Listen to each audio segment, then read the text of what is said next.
Next exercise 3.3। उसके लिए कुछ जो हम लोग को इंट्रोडक्शन चाहिए वो ऊपर ऊपर से, क्योंकि हम लोग को सब पहले से मालूम रहता है, क्योंकि हम लोग को सब पहले से मालूम रहता है, हल्का हमें समझ जाइए। सबसे जो पहले चीज बता रहा है फ्रैक्शंस के बारे में, फ्रैक्शन क्या होता है। तो कोई भी कोई नंबर है जो किसी होल को रिप्रेजेंट करे, जो किसी पार्ट का हो जो किसी होल को रिप्रेजेंट करे, वो उसको हम लोग फ्रैक्शन बोल देते हैं। इसका क्या मतलब हुआ, हम लोग देखते हैं कि मतलब मान लीजिए कि कोई ऐसा है सर्किट सर्किट, इसमें मान लीजिए आपका क्या बोलते हैं, दो बॉक्स फील्ड है। अगर उसमें एक फील्ड है तो हम लोग इसको ए को कैसे लिखेंगे, इसको ए को हम लोग रिप्रेजेंट कर सकते हैं, लिख सकते हैं 1/4। तो ये क्या है, ये तो वन है, ये जो पूरा वन ये पार्ट है, एक पार्ट, लेकिन ये पूरा होल, तो इसका पूरा का एक पार्ट में क्या है 1/4। उसी तरह अगर मान लीजिए यहाँ पर दो बॉक्स फील्ड हो गया, मेरा आंसर जो होगा वो चेंज होकर के ये बन जाएगा 2/4। 2/4 को अगर आप फिर आगे से जब हम लोग और सिंपल में कन्वर्ट करेंगे तो ये 1/2 भी हो जाएगा। और 1/2 काहे बोल रहे हैं, अगर आप इसको देखिए तो आपको एक हिस्सा, पूरा एक हिस्सा बिना शेडेड नजर आएगा और एक हिस्सा पूरा शेडेड नजर आ रहा है। तो 1/2 का ये मतलब है 2/4 का मतलब कि उसका चार पार्ट है, चार में से दो फील्ड है, दो अलग भी खाली है। ठीक, ये हो गया आपका फ्रैक्शन। अब बताया जा रहा है कि हम लोग आप क्या बोलते हैं एडिटिव इनवर्स, आप लोग पढ़े होंगे। कोई भी नंबर को जब हम लोग मतलब उसी का नेगेटिव फॉर्म से उसमें ऐड कर देते हैं, ऐड कर देते हैं, तो जो आंसर आता है वो 0 हो जाता है। कहने का क्या मतलब है, जैसे मान लीजिए हम बोल रहे हैं कि मेरे पास 5 है, इसमें हम इसका नेगेटिव नंबर, इसका नेगेटिव -5, उसको अगर ऐड करेंगे तो हम ऐसे लिखेंगे ना -5। तो इसको हम फिर और सिंपल में कन्वर्ट करेंगे तो ये ऐसा हो जा रहा है 5 -5 आंसर 0। इस चीज को हम लोग जो -5 है ना, इसको एडिटिव इनवर्स कहा जाता है। या फिर ऐसा क्या ऐड करेंगे कि वो जो नंबर था मेरे का वो 0 हो जाए। तो सपोज कीजिए आप लोग एक वो आंसर है तो बताइए, जैसे मान लीजिए कि -19 का एडिटिव इनवर्स क्या होगा, +19। ऐसा कुछ भी ऐड करना है जिससे कि ये नंबर 0 हो जाए, +19 ऐड करेंगे 0 हो जाएगा, कहानी खत्म। उसी तरह फ्रैक्शंस का भी एडिटिव इनवर्स होता है। एडिटिव इनवर्स जैसे कि मान लीजिए अगर मेरे पास दिया हुआ है 2/5, ठीक, तो हमको इसको 0 करना है, सेम कहानी रहेगा, सेम नंबर बस साइन नेगेटिव उससे ऐड कर देंगे, यानी कि माइनस अगर 2/5 तो 0, +2/5 -2/5 करके 0, कहानी खत्म। बताइए ये है। उसके बाद फिर हम्म, जब भी हम लोग जितना भी इंटीजर्स बोले तो वो जो पॉजिटिव नंबर था 0 और नेगेटिव नंबर, जब हम लोग सबको ऐड कर देते हैं, सबको एक साथ मिला देते हैं, और उसके साथ साथ जो फ्रैक्शंस है, फ्रैक्शन इंटीजर नहीं होता है, यानी कि जैसे अगर हम बोल रहे -2/5 या 2/5 तो ये इंटीजर नहीं। इंटीजर कहने का मतलब इस तरह में जो 1 2 3 या फिर लिखा है -1 -5, ये सब है इंटीजर, फ्रैक्शन नहीं, फ्रैक्शन इंटीजर नहीं। तो जब हम लोग बोल रहे हैं कि जब भी कोई पॉजिटिव इंटीजर, नेगेटिव इंटीजर और 0 और ये फ्रैक्शन जब सबको एक साथ मिला देते हैं तो हम लोग को मिलता है वो होता है रेशनल नंबर। और रेशनल नंबर को हम लोग डिफाइन ऐसे करते हैं, any number which can be represented in the form of p/q where q is not equals to 0।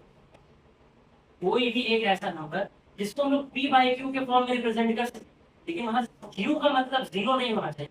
q मतलब डिनोमिनेटर, डिनोमिनेटर 0 नहीं होना चाहिए, वैसा वो जितना नंबर है उसका रेशनल नंबर। अब डिनोमिनेटर 0 काहे नहीं होना चाहिए, उसका वो अनडिफाइंड हो जाता है, इसीलिए डिनोमिनेटर में 0 नहीं होना चाहिए।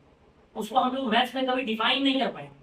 ठीक, अगर मान लीजिए कि हम बोल रहे हैं लिखा हुआ है मेरे पास है 5, तो इसको हम p/q के फॉर्म में रिप्रेजेंट कर सकते हैं, नहीं कर सकते हैं।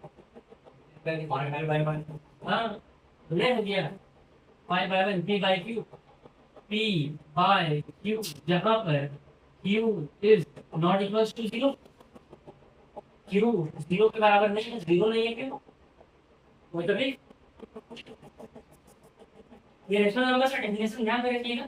उसके बाद पूछना है कि क्या आप इस चीज को एक्सप्लेन कर सकते हैं काहे जब हम लोग जीरो रख रहे हैं, अगर हम क्यू को जीरो ले लेंगे तो क्या उससे फर्क पड़ जाएगा, तो उससे वही होगा कि अनडिफाइंड हो जाएगा मतलब। ठीक, फिर कुछ कुछ जो ऑब्जर्वेशन जो हम लोग को ध्यान में रखना है।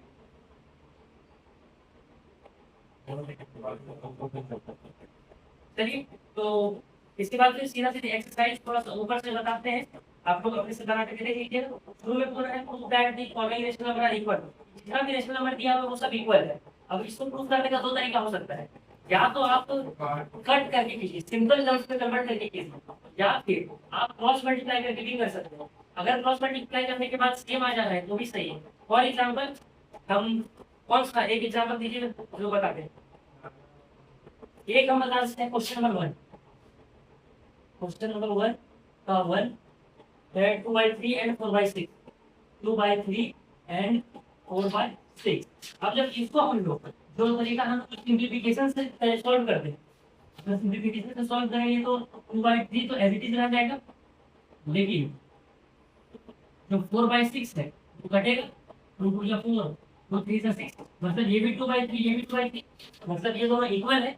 इसी चीज को प्रूव करने के आप क्रॉस मल्टीप्लाई भी कर सकते हैं बाय क्रॉस मल्टीप्लिकेशन। कैसे क्रॉस मल्टीप्लिकेशन, हम लोग ऊपर को नीचे नीचे ऊपर से करते हैं, तो ये हो जाएगा 2 × 6 इक्वल टू 3 × 4, 6 2 या 12, 3 4 या 12, सभी वही चीज आ गया। अगर अगर दोनों की साइड सेम नंबर नहीं होता तो वो इक्वल नहीं होता, जो कि हम लोग सिंप्लीफिकेशन में अगर ट्राई कीजिएगा तो उसमें फिर नहीं हो सकेगा। तो इसी तरीके से पहला वाला कुछ तरह बनाइए। उसके बाद फिर दूसरा में सम करना है, सम में आप लोग जानते हैं में एलसीएम ले लीजिए डिनोमिनेटर्स का। उसके बाद फिर डिफरेंस सेम कहानी, प्रोडक्ट कोई फर्क नहीं, मल्टीप्लाई कर दीजिए। बस ध्यान में रखिएगा वो sign minus into minus plus, plus into minus minus, minus into plus minus, minus minus plus होता है और प्लस प्लस प्लस होता है, बस वो ये जगह। उसके बाद फिर क्वेश्चन यानी डिवाइड करना है आपको। डिवाइड कैसे करेंगे, डिवाइड करना है हाँ, आप शुरू में जब डिवाइड का साइन चेंज कीजिएगा मल्टीप्लाई कीजिएगा, मल्टीप्लाई का साइन कीजिएगा तो नंबर क्या बोलते हैं उसका रेसिप्रोकल, रेसिप्रोकल हो जाए। तो उसके बाद फिर वो सॉल्व कर लीजिए। फिर उसको एक दूसरा क्वेश्चन नंबर 6 जो है वो आपको शो करने को रहा है कि इक्वल टू के दो साइड जो दोनों नंबर है वो आपस में बराबर है कि नहीं। दोनों साइड को सॉल्व कीजिए, लेफ्ट हैंड साइड को सॉल्व कीजिए, राइट हैंड साइड को सॉल्व कीजिए। अगर सेम आ जाता है तो बराबर है, नहीं आता है बराबर नहीं।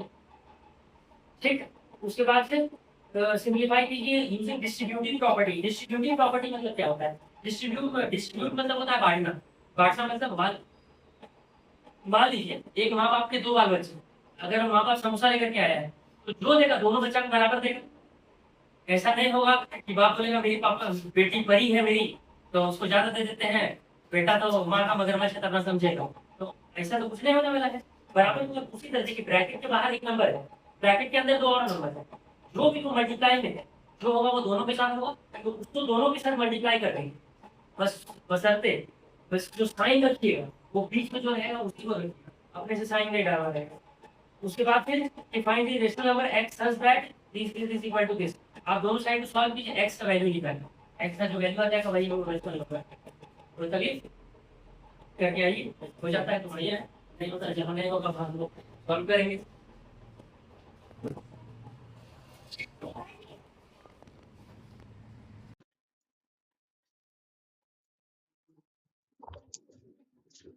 तो क्वेश्चन नंबर कौन सा क्वेश्चन नंबर है, क्वेश्चन नंबर 6।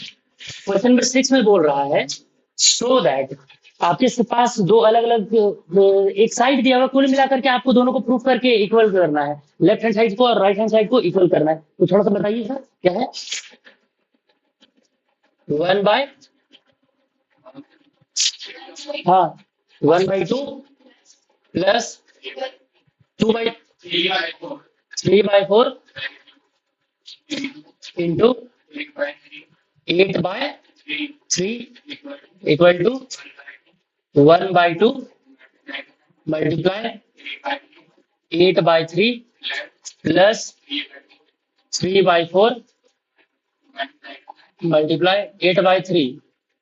देखिए करना क्या है, ये एक प्रॉपर्टी है जो कल हम बता के भी गए थे। इस प्रॉपर्टी को कहा जाता है डिस्ट्रीब्यूटिव प्रॉपर्टी। हम बोले थे ना कि अगर एक माँ बाप का 2 बाल बच्चा है, जो बटेगा सब में बराबर बटेगा।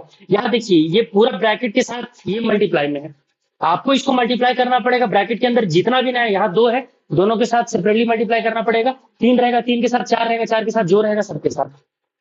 तो वही क्या है, एक बार इसको देखिए इसके साथ मल्टीप्लाई किया है 1/2 इंटू 8/3, यही प्लस का साइन और फिर 3/4 इंटू 8/3, 3/4 इंटू 8/3, वही प्रॉपर्टी लिखा हुआ है। इसको बस आपको प्रूफ कर देना है। प्रूफ करने के लिए दोनों साइड को सॉल्व कीजिए। सॉल्व करने के लिए यहाँ पर देखिए, इसको सॉल्व करना है तो सबसे पहले जब हम ब्रैकेट सॉल्व करते हैं तो एलसीएम लेना पड़ता है।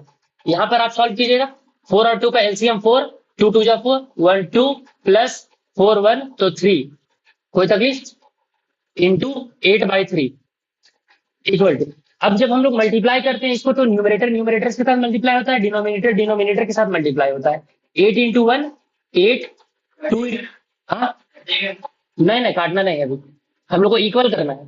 8 इंटू 1 कटेगा भी, बिल्कुल कट के भी करिए सकते हैं, लेकिन अभी हम लोग को प्रूव करना है कि आंसर क्या आ रहा है। 2 3 जा 6 प्लस फिर 24 12, ठीक। उसके बाद फिर आगे बढ़िए, 2 और 3 5, ये हो गया 5/4 इंटू 8/3 इक्वल टू 8/6 प्लस 24/12। फिर आगे बढ़िए, 4 एंड 5 40, 4 3 जा 12 इक्वल टू। अब इसको सॉल्व करने के लिए एलसीएम लेना पड़ेगा, एलसीएम 12 होगा, 6 2 जा 12 तो 8 2 जा 16 प्लस 12 1 जा 12, 24 into 1 24, 40/12 is equal to, add कीजिएगा 16 प्लस 24 40, 40/12। अब आप इसको कट भी कर सकते हैं, बिल्कुल कट कर सकते हैं। कट करने के बाद भी कोई फर्क पड़ेगा नहीं, कट करके अगर देखना है तो कट भी कर लीजिए। 4 के टेबल से दोनों कटेगा, 4 3 जा 12, 4 10 जा 4 3 जा 4 10 जा, आंसर 10/3 इक्वल टू 10/3। तो चूंकि एलएचएस और आरएचएस बराबर है, since LHS equal to RHS, hence तो दिखा दिए, वही लिख दे रहे हैं, शो कर दिए। तो आंसर तो यही आएगा, नहीं आंसर कुछ बदलेगा थोड़ी। हो गया, इरेज कर दे।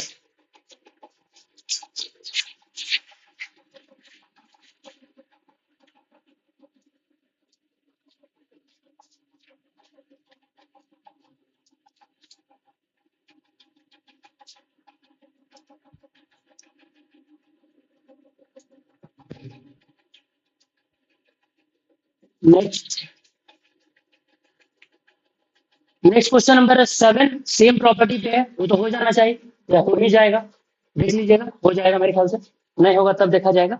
उसके बाद क्वेश्चन नंबर 8, क्वेश्चन नंबर 8 में है find the rational number x such that, ये रेशनल नंबर x बताइए जिससे कि ये प्रूफ होना चाहिए। तो थोड़ा सा बताइए क्या है। क्वेश्चन नंबर 8 है ना, क्या लिखा हुआ है, 5/6 x plus 3/5 close equal to 5/6 x plus 1/2। कुछ नहीं, सॉल्व करते चलिए, सॉल्व करते हैं। 5/6 को हम लोग अभी डिस्ट्रीब्यूटिव प्रॉपर्टी में देखे हैं कि दोनों से मल्टीप्लाई करना पड़ेगा अलग अलग। तो 5/6 को x से मल्टीप्लाई करेंगे तो 5/6x आ जाएगा। जो साइन है वही साइन रहेगा, साइन चेंज नहीं, प्लस है तो प्लस। साइन चेंज कब हो सकता था, जैसे मान लीजिए यहाँ भी कुछ साइन रहता, यहाँ अगर माइनस होता तब फिर माइनस प्लस माइनस, फिर यहाँ माइनस हो जाता।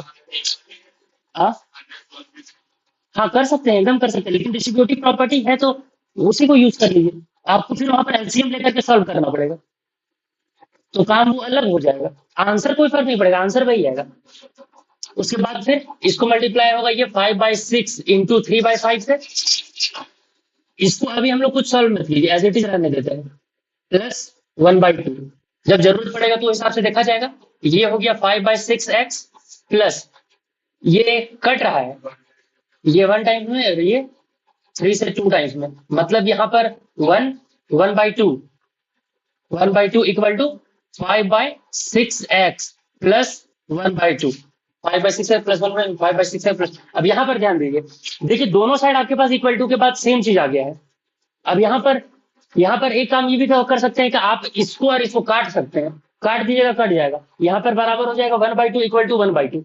और दोनों साइड चूंकि कांस्टेंट हो जा रहा है, तो आपसे पूछा था कि आप x का वैल्यू बताइए। अब दिक्कत ये है कि दोनों साइड सेम सेम आ जा रहा है, तो आप यहाँ पर x का जो भी वैल्यू रखिएगा, आपको नहीं लगता यहाँ पर भी वही रखा जाएगा? अगर आप यहाँ 1 रखिएगा, यहाँ भी 1 रखा जाएगा, जो ये सॉल्व करने के बाद इक्वेशन आएगा वही ये भी आ जाएगा। यहाँ 2 रखेंगे, यहाँ भी 2 रखा जाएगा, जो इसको सॉल्व करने के बाद आएगा वही इसको भी सॉल्व करने के बाद आएगा। आप माइनस भी ट्राई कर सकते हैं, नेगेटिव में -3 रखिएगा, यहाँ भी सब कुछ सेम आता जाएगा, कोई कुछ चेंज नहीं होगा। काहे कि दोनों साइड बराबर हो जा रहा है, तो चूंकि दोनों साइड बराबर हो जा रहा है, तो x का यहाँ पर कोई भी वैल्यू होगा वो इस इक्वेशन को सेटिस्फाई करेगा, कोई भी वैल्यू लिख सकते हैं। तो आपसे लास्ट में पूछा था कि find the rational number x, तो हम लोग यहाँ पर लास्ट में आप लिख दीजिएगा, since LHS is equals to RHS, hence any rational number for